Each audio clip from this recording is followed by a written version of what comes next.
Serial actress ஆன ஹேமாவை பத்தி பலருக்கும் தெரிஞ்சிருக்கும். இவங்க விஜய் டிவில டெலிகாஸ்ட் ஆன பாண்டியன் ஸ்டோர் சீசன் 1 மூலமா தான் பாப்புலர் ஆயிருந்தாங்க.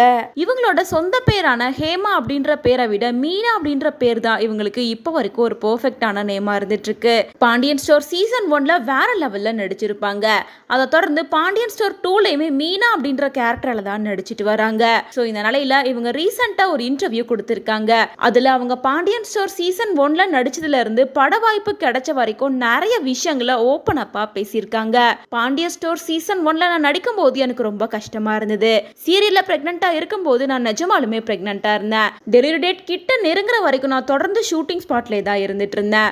அந்த டைம்ல நான் எவ்வளவு கஷ்டப்பட்டேன் அப்படிங்கிறது எனக்கு மட்டும்தான் தெரியும். குழந்தை பிறந்ததுக்கு அப்புறமா அந்த கஷ்டம் இன்னும் எனக்கு டபுள் ஆயிடுச்சு. என் பையன் பிறந்து 1.5 மாசத்திலேயே நான் மறுபடியும் ஷூட்டிங்ல ஜாயின் பண்ணிட்டேன். ஒவ்வொரு நாளும் என் பையனை விட்டு ஷூட்டிங் ஸ்பாட்டுக்கு கிளம்பும் போது அவ்வளோ கஷ்டமா இருக்கும். குழந்தைக்கு ஃபீட் பண்ணாம இருக்குமே, இப்படி குழந்தைய விட்டுட்டு இவ்வளோ சீக்கிரம் நான் ஷூட்டிங்க்கு வந்துட்டேன், அதனால அவனுக்கு என் மேல பாசம் இல்லாம போயிருமா அப்படின்னு சொல்லிட்டு ரொம்ப மனசுடைஞ்சு கூட போயிருந்தேன். சரி, இதுக்கப்புறம் செட் ஆகாது, இதுக்கப்புறம் சீரியலை விட்டு விலகிடலாம் அப்படின்னு முடிவு பண்ணியிருந்தேன். ஆனா கஷ்டப்பட்டு இப்படி ஒரு இடத்துக்கு வந்துட்டேன். திரும்ப எப்படி இதுல இருந்து போறது அப்படின்ற தயக்கம் எனக்கு இருந்துச்சு.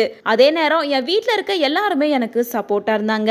என் ஹஸ்பண்டா இருக்கட்டும், என் மாமியாரா இருக்கட்டும், எல்லாருமே நீ போமா நாங்க பாத்துக்கிறோம்னு சொல்லி என் பையனை டேக் கேர் பண்ணி பாத்துக்கிட்டாங்க. அவங்க எல்லாம் இல்லைன்னா நான் இந்த அளவுக்கு சக்சஸ்ஃபுல்லா வந்திருக்க மாட்டேன். சீசன் 1ஓட வெற்றியை தொடர்ந்து பாண்டியன் ஸ்டோர் சீசன் 2லயுமே நான் நடிச்சிட்டு இருக்கேன். அது மட்டும் இல்லாம இடையில எனக்கான பட வாய்ப்பெல்லாம் கூட வந்திருந்துச்சு. அதுல கமிட் ஆகி எனக்குன்னு ஒரு சேலரி ஃபிக்ஸ் பண்ணியிருந்தாங்க.